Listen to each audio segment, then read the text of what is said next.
Good afternoon. We're back in the studio in New York, and this is All About Bitcoin, a show dedicated to all things questions and markets related to Bitcoin, little b for the currency, and Bitcoin, big B for the network. A collective journey to understand, apply, and use this innovation, all Bitcoin, all the time. I'm your host, Christine Lee, checking in on Bitcoin for a live look. Let's have it. 35,434 on the board there. Bitcoin is down just about 1.2% over the past 24 hours.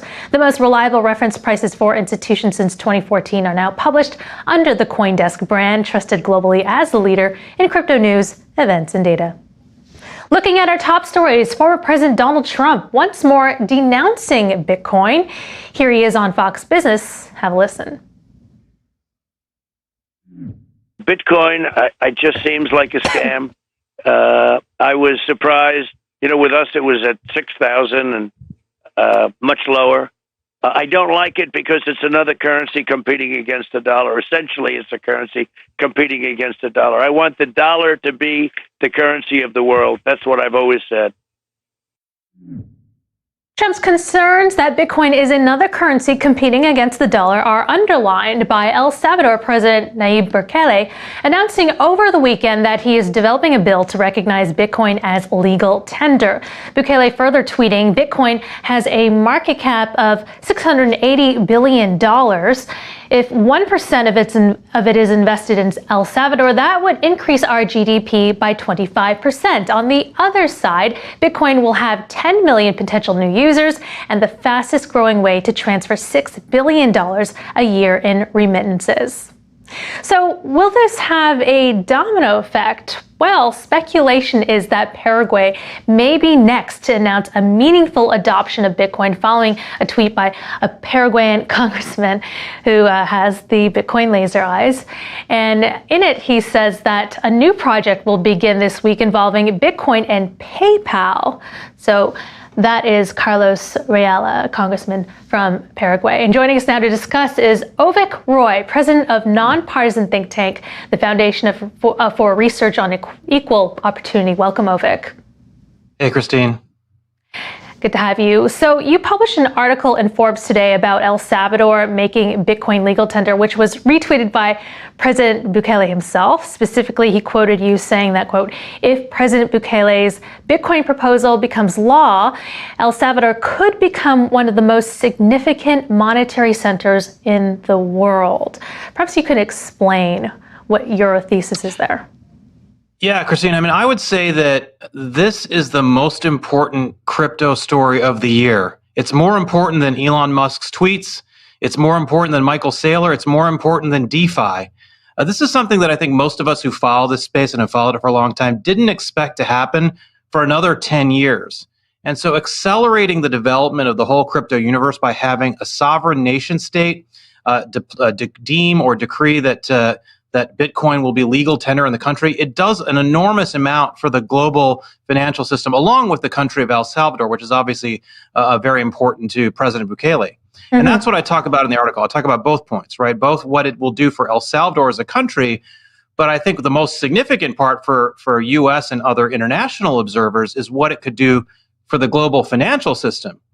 And a big part of that is the fact that by creating or establishing Bitcoin as legal tender in El Salvador, other countries, other banks, other legal systems will have to regard Bitcoin as currency, as a form of cash, not merely as some sort of property or asset that can be taxed and regulated in different ways. And particularly in the U.S., that has been a big obstacle to the adoption of Bitcoin. So a lot of people are wondering that they want to spend Bitcoin as a currency, but again, if you buy coffee every day, you don't want to have to account for it, treat it as property, and do the taxes on every little transaction you do. So does that mean, as a U.S. citizen, you could go to El Salvador, spend your Bitcoin there, and it won't be considered taxable as a capital gain by the IRS?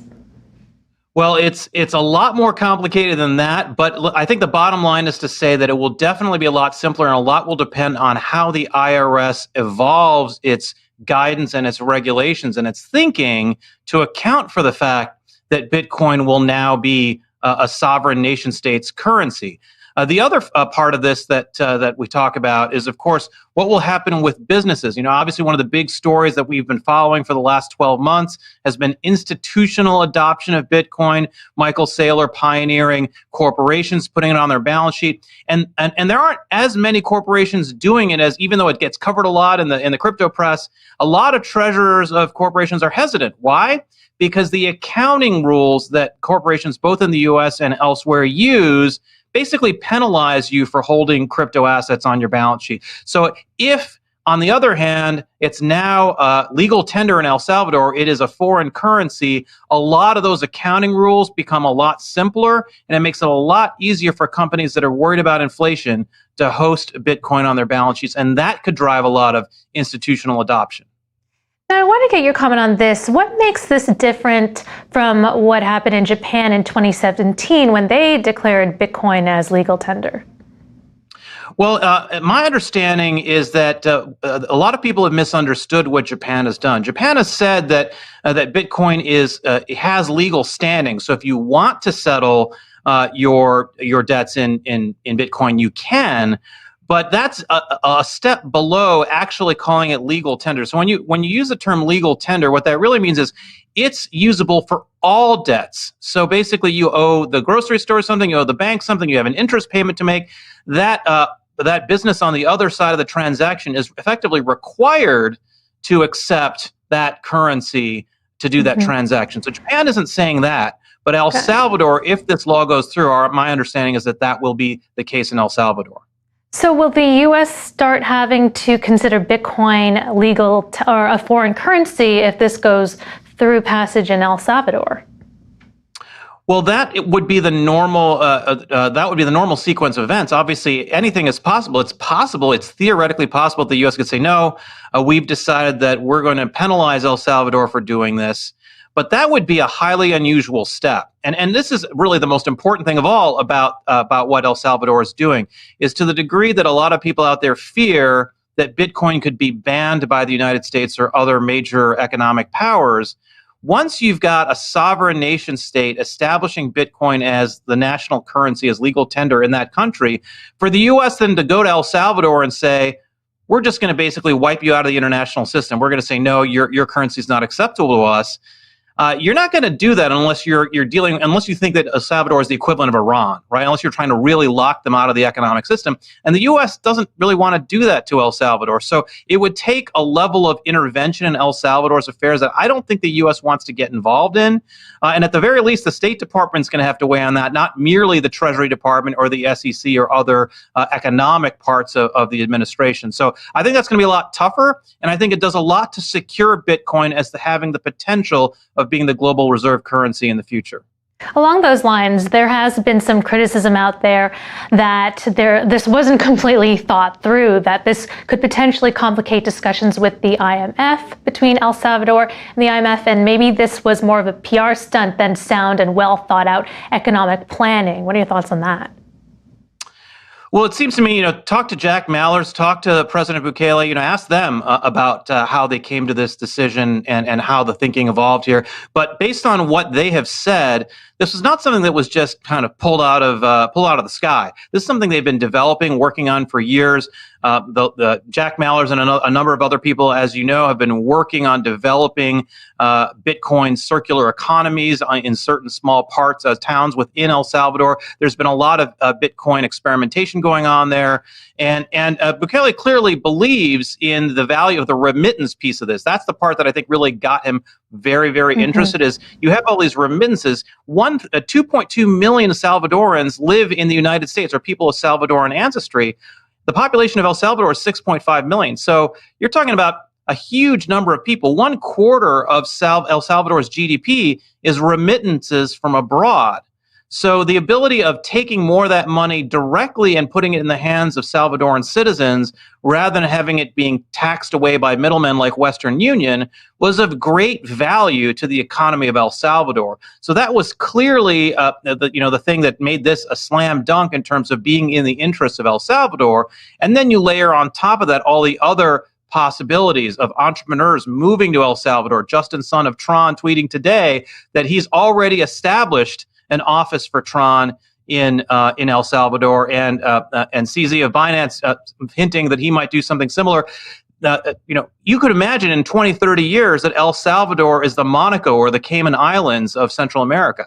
I'll also add to that, in his video announcement at Bitcoin 2021 in Miami, he mentioned this was also addressed towards what's been going on with central banks and the rise in inflation as well, and, addressing those concerns. But nevertheless, Bukele leads the New Ideas Party. His approval is high. He has majority control. But the Wall Street Journal, as you mentioned, your article cautions that he's ousted 5 Supreme Court judges and the top prosecutor in May. He's concentrating power, and that looks suspiciously like authoritarianism. Is that a valid concern? Yeah, I spent some time digging into this over the weekend in the course of reporting the story for Forbes. And look, Mary Anastasia O'Grady, who wrote that article in the Wall Street Journal, she's a Latin American expert. She knows a lot. Her opinions need to be taken seriously. Having said that, I think it's at least possible. My preliminary take is that there's a bit of FUD going on here with El Salvador. People have to remember that the El Salvadoran Constitution is different from the American Constitution. So in El Salvador, the members of the Supreme Court, or the Constitutional Court, which is a part of the Supreme Court, are appointed by the legislature. The legislature happens to be controlled by the same party as the president. But the legislature appoints and removes members of the Supreme Court, and they have the right under the El Salvadoran Constitution to do that here. There's some procedural subtleties as to exactly what kinds of hearings they have to hold and things like that people are complaining that they didn't do in exactly the way they should have. But broadly speaking, they do have the power to hire and fire members of the Supreme Court. And you contrast that to the United States, where prominent Democrats are advocating for packing the U.S. Supreme Court. The Biden administration has created a commission to look into appointing a lot of Democrats to the Supreme Court because they're frustrated that Republicans have nominated the majority of the members of the Supreme Court. If you compare that to what El Salvador is doing, it seems at worst similar, and possibly worse on the U.S. end. So I feel like we need to dig into that more before we can conclude that El Salvador is backsliding into authoritarianism. He's young, he's 39, he's new, and so perhaps it's wise to give him some time to see what he does through his actions. And just one last question before we wrap up, but what do you think about Trump's remarks that Bitcoin is a scam and that it's competing against the dollar, which should be the currency of the world? Well, if President Trump was really concerned about the U.S. dollar preserving its role as the world's reserve currency, he shouldn't have done everything that he did and a lot of people did during the Trump presidency to destabilize the value of the dollar. The monetary supply, as you know, the M2 money stock went up, as I write about in the article, by 32% over the last 15 months. Now, of course, the Federal Reserve is independent of the president, but the president's policies, his fiscal policies, policies that he signed into law that were driven by a lot of things that happened in COVID that unfortunately he had some responsibility for, are a big part of the reason we are where we are. So if he wants to complain about the role of the dollar in the global financial system, he has as much to do as many other people as to why we're in the place we are right now. Right.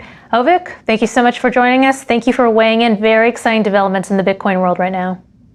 Thanks, Christine. Right, that was Foundation for Research on Equal Opportunity President Avik Roy. The chart of the day is brought to you by Crypto.com, the world's fastest growing crypto app.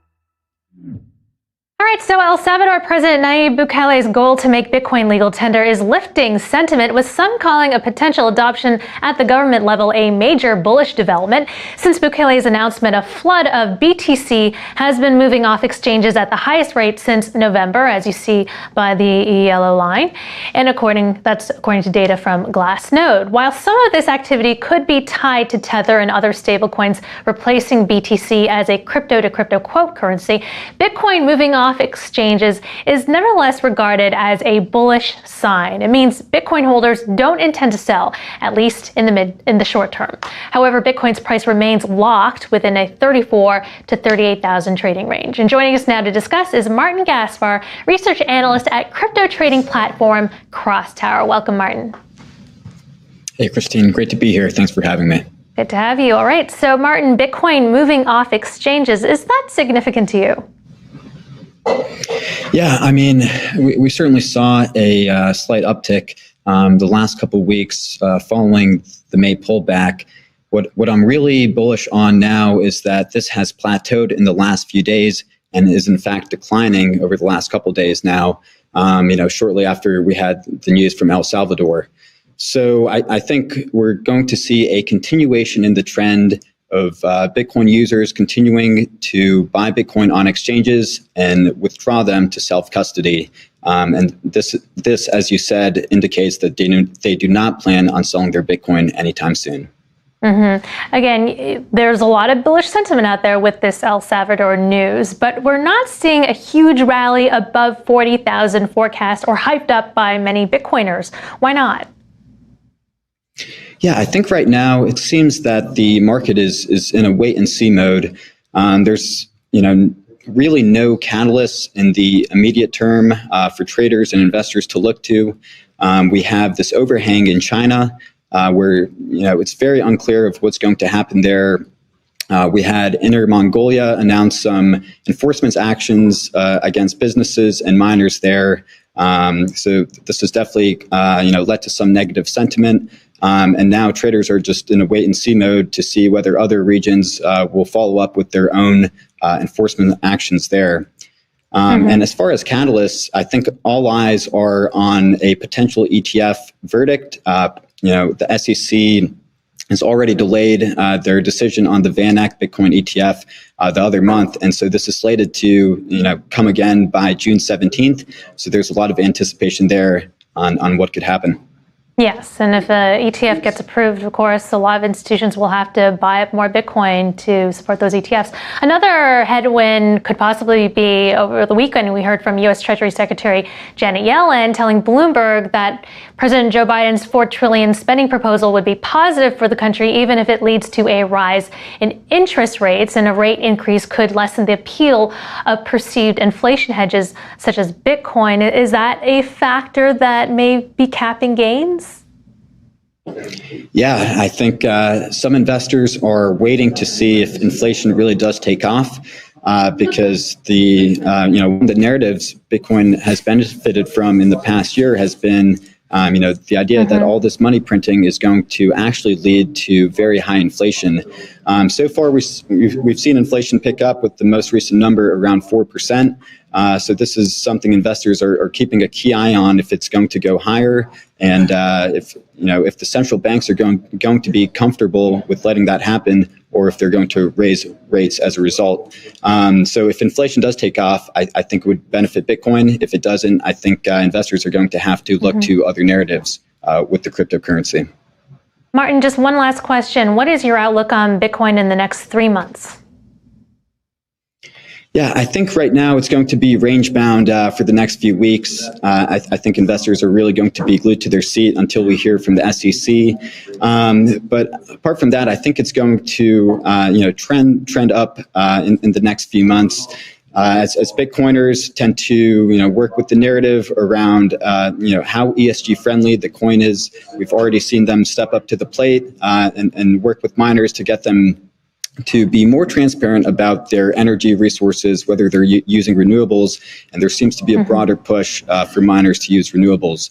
So assuming this kind of push continues, I think we're going to see more investors be brought into the space. We're seeing the amount of wallets using Bitcoin over time. The total number of wallets continues to increase, and now we're seeing the clearing of the mempool. It's also spurring more transactions to be done, or it makes more sense for people to transact in the near term. So I think these are going to benefit Bitcoin's price over the next couple months.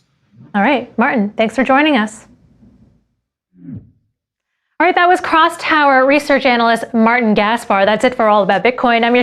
I'm your host, Christine Lee. Join us tomorrow morning at 9 a.m. in New York for First Mover, your first look at the day's global crypto news headlines. You're watching CoinDesk TV.